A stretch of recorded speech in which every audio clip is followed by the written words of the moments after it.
Yo, welcome back to our lovely channel bosku. Airdrop mantap di sini. Seperti yang kalian lihat, kita itu bakal update tentang garapan yang namanya itu Mezo Network. Jadi bagi kalian yang baru atau bagi kalian yang baru terjun, mungkin kalian udah ketinggalan agak jauh ya untuk ke Mezo ini. Jadi kalau kalian ibaratnya merasa ketinggalan, kalian bisa cek di video-video yang lain, di video-video yang baru ya dari Airdrop mantap. Sebelum kita melanjutkan pembahasannya, jangan lupa untuk melakukan DOR atau do your own research. Karena apa? Karena keuntungan, kerugian, dan resiko ditanggung masing-masing. Mungkin kita nggak bakal ngebahas tentang fundraise dari Mezo ini ataupun backernya siapa, karena udah dibahas di video-video sebelumnya. Dan untuk Mezo sendiri mungkin udah ada beberapa video ya sebelumnya. Jadi bagi yang belum nonton mungkin bisa untuk cek-cek di video sebelumnya. Oke, kita lihat di sini update kita tanpa berlama-lama mungkin ya. Nah, di kali ini kita itu bakal membahas gimana sih cara borrow MUSD. Jadi bagi kalian yang belum tahu, untuk borrow MUSD sendiri kalau menurut aku ya, baru bisa kalau bukan hari ini itu kemarin. Soalnya dari beberapa minggu yang lalu, walaupun mereka udah ngasih ibaratnya tweet berapa kali di Twitter itu, gini katanya cara borrownya gini gini gini gini, tapi kenyataannya waktu aku coba berapa minggu yang lalu itu masih gagal-gagal mulu. Kalau kalian cek MetaMask kalian pun saldo BTC-nya itu, saldo testnet BTC-nya itu atau MBTC-nya itu dikit ya 0,0003 gitu. Nggak sebanding sama Sats kalian di sini. Matsnet BTC kalian di sini yang kalian stake 25.000, tapi di sana mungkin 0,00025 gitu ya. Nah, emang 0 di belakang koma gitu kayaknya. Perbandingannya mungkin kayak gitu ya. Coba cek wallet kalian benar atau enggak ya. Kalau menurut prediksi aku sendiri sih, kalau misalkan di stake-nya di sini Matsnet BTC-nya 25.000, jadi dia ini 3 0 di belakang ini pindah ke depan sini jadi 0,00025 gitu. Nah, terus yang kita lakuin di sini apaan sih? Ya otomatis kita masuk ke akun kita dulu. Ya kalian udah tahu ya kan kalau dalam garap testnet itu harus pakai akun testnet gitu atau wallet testnet gitu ya. Nah, di sini kita copy dulu username kita M38567 kalau punya aku di sini, Ctrl C copy. Kita masuk ke Discord-nya di sini. Cek ada nggak atau masih ada nggak sisa sats kita di sini. Nah, ini tugas-tugas yang terakhir ini for the old boys katanya. Jadi bagi yang udah lumayan lama di sini, been in server for 30 days. Jadi bagi kalian yang udah lewat 30 hari di Discord-nya, kalian bisa claim 250 mats ya di sini. Ya, oke. Terus di bawah ini fun guys follow friends. Jadi ini follow Mezo Network. Nanti kita bisa claim 250 mats. Oke, kita cek di bagian dashboard. Masih ada berapa sih matsnya di sini? Nah, masih ada 300, jadi kita transfer dulu matsnya. Untuk transfernya gimana sih? Jadi bagi kalian yang udah nonton video sebelumnya, kalian tuh tahu gimana cara transfernya. Nggak perlu dikasih tahu lagi, mungkin kita slash transfer. Nah, di sini di bagian transfer, terus amount-nya mungkin 250 lah ya. Soalnya siapa tahu ada apa-apa nanti ke depannya. Jadi masih ada sisa 50 buat fee mungkin. Ctrl V. Oke, enter. Nah, kalau udah kayak gini tinggal nunggu nyampe. Nah, oke, aman kan? Oke, successfully transferred 250 mats. Oke, tunggu. Cek dulu. Oke, aman. Nah, di sini untuk bagian borrow-nya, oke, udah masuk, kita stack dulu. Stack matsnetnya, stack max 250. Jadi kali ini pembahasannya bukan cuma borrow ya, bosku. Tapi ada yang namanya kolateral nanti. Kalau di mainnet itu, ini kita masih enak dikasih belajar di testnet. Jadi kalau kita itu langsung di mainnet, ada yang namanya risiko likuidasi atau apa segala macam yang bakal kita bahas di sini. Nah, di sini ada tulisannya borrow up to 4.323 MUSD based on your total matsnet BTC ya. Jadi kita itu bisa borrow lebih dari 4.323 MUSD dari total faucet yang kita punya di wallet ya. Kenapa sih 0,01? Padahal tadi yang kita stack kan 25.000 ya. Ya kayak kata aku tadi, karena apa? Karena perbandingan lah mungkin ya, rasionya gitu, kayak mungkin 1 banding 1000 atau 1 banding 10.000. Mungkin bagi kalian yang lebih lihai matematikanya, kalian bisa komen di bawah lah ya, soalnya aku sendiri kurang lihai matematikanya. Nah, oke, coba kita borrow di sini. Let's go di sini ya. Jadi katanya tadi di sini kalian mark ya 4.323. Coba kita ketik di sini 4.400 misalkan. Nah, untuk kolateralnya cek dulu bentar. Kayaknya 0,025 atau mungkin 0,003. 0,000 scroll ke bawah. Mezo.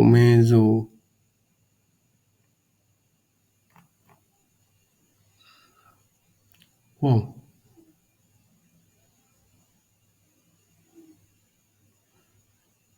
Oh, jadi di sini belum ada ini ya, belum ada jaringannya. Nggak tahu kenapa tiba-tiba ke hapus ya kayaknya. Padahal sebelumnya udah ada. Scroll ke bawah belum ada. Oke. Jadi bagi yang belum ada jaringannya misalkan atau tiba-tiba kehapus nggak tahu kenapa, kita masuk ke chain list.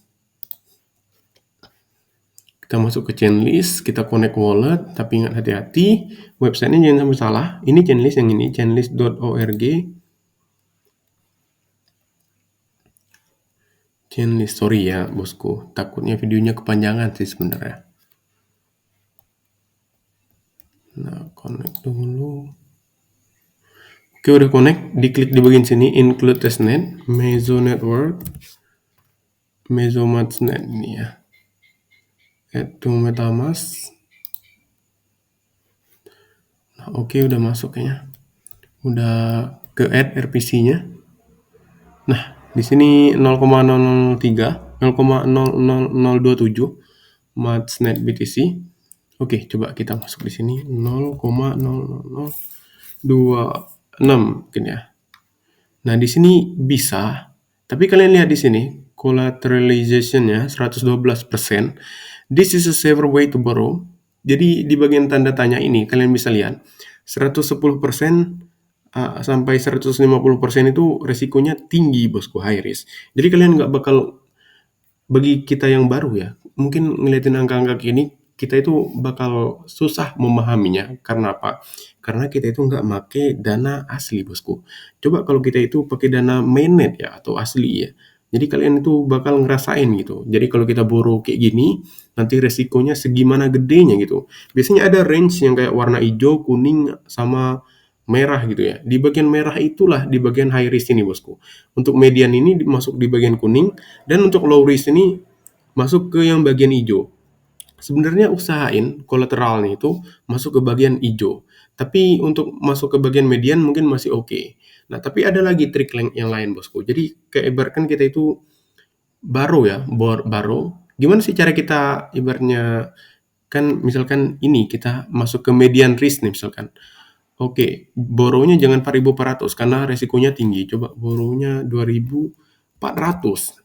2.400 ini 199, ini masuk ke bagian mid kayaknya. Median ya. Ya, masuk ke bagian median. Nah, kita ini bisa bikin ini ke low risk bosku. Gimana caranya? Nanti kita bakal dapat match ini 2.400. Nah, kita stake lagi di match itu tadi dan bakal aman. Nah, terus yang bakal kita pikirin lagi apa ya? Jadi kita back dulu. Kita liatin store-nya. Pertimbangan berapa jumlah borrow MUSD kita itu tergantung apa yang mau kita lakuin ya bosku.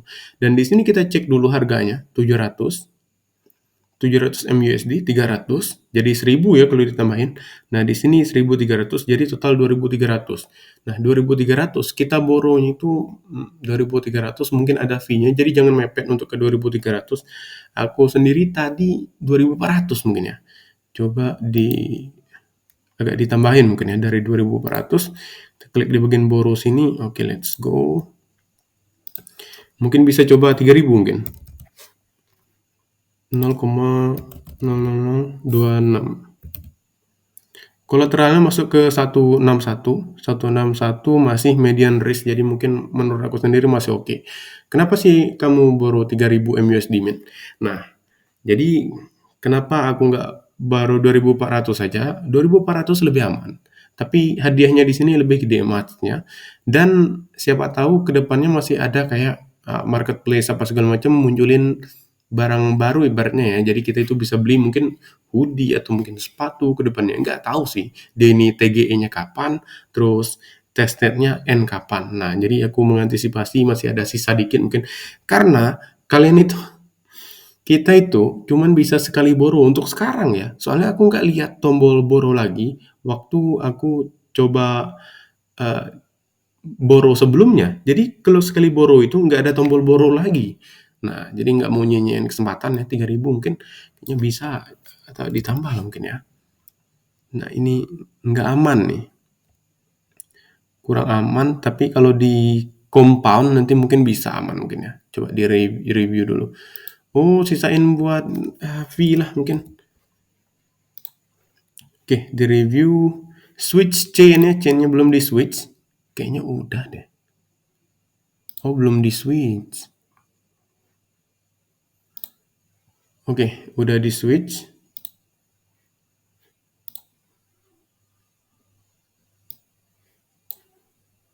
Nah, di sini klik bagian I understand this is not real money and I accept Mezo's terms of use katanya.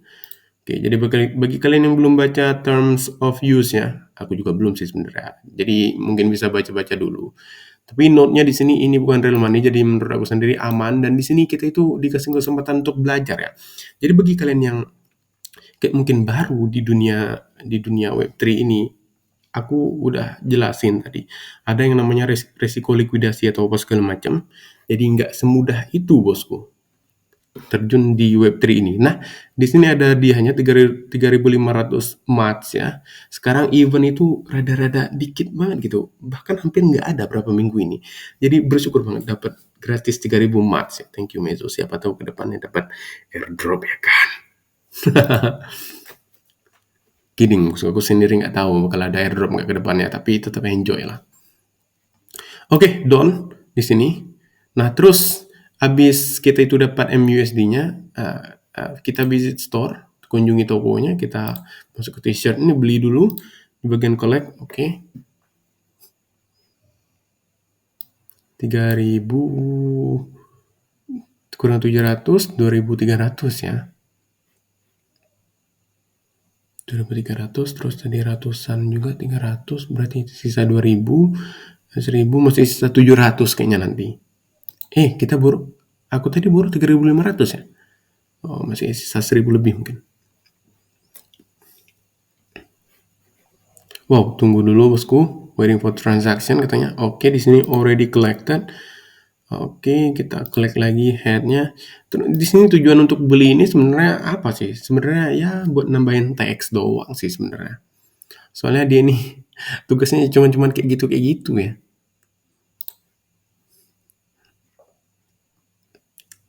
Oke, kita purchase.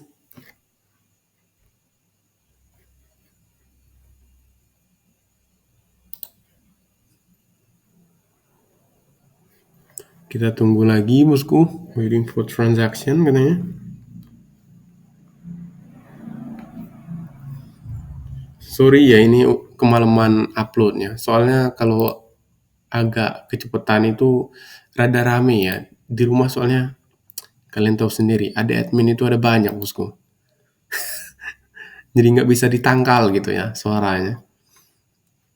Hoodie di sini 1.300 MUSD.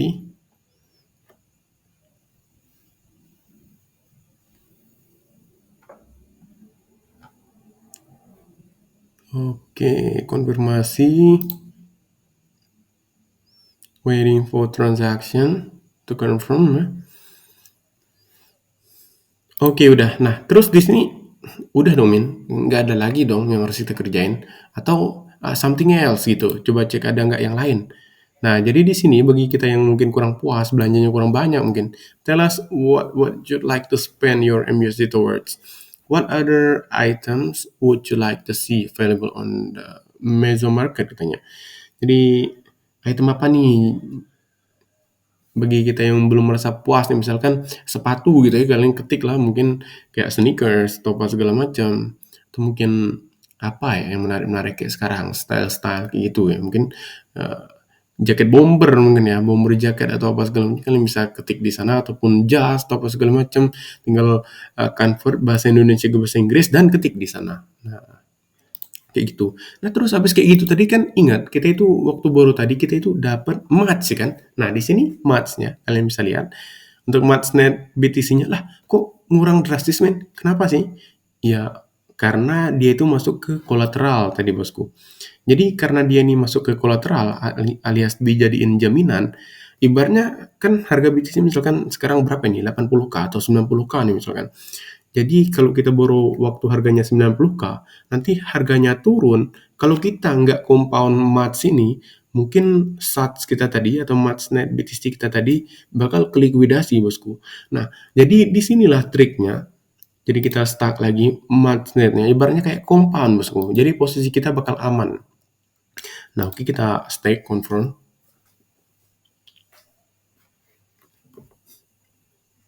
Nah, coba cek wallet wallet kalian lagi, itu saldo yang awalnya udah kepake itu bakal nambah lagi. Kenapa? Karena kita habis stake tadi. Nah, di sini untuk total matchnet BTC-nya aku dari yang sebelumnya 0,00027 sekarang jadi 0,00037. Kok jadi lebih banyak? Ya kayak gitu tadi karena kita itu pakai trik yang tadi ya. Jadi kalau kita itu borrow semakin banyak, itu matchnet BTC-nya yang kita dapetin semakin banyak, terus kita stake gitu. Nah, kayak gitu. Tapi ingat, semakin banyak kita borrow, resikonya pun semakin gede. Nah, karena itulah kataku tadi, di sini adalah waktu kita untuk belajar, untuk testnet ini ya. Banyak juga proyek-proyek lain kayak Mitosis atau apa segala atau mungkin kayak PrimeFi kemarin. Kita itu belajar cara untuk borrow, cara untuk loan, cara untuk stake, cara untuk unstake apa segala macam. Tiap proyek itu biasanya unik-unik bosku. Jadi apa ibaratnya kayak kita itu enak banget untuk explore lagi ini testnet gitu ya. Nah, jadi untuk video kali ini sampai di sini aja. Jangan lupa untuk melakukan DWR atau do your own research. Karena apa? Karena keuntungan, kerugian, dan resiko di tengah masing-masing. So, selamat mencoba dan see you guys in the next video. Wow, panjang juga ya.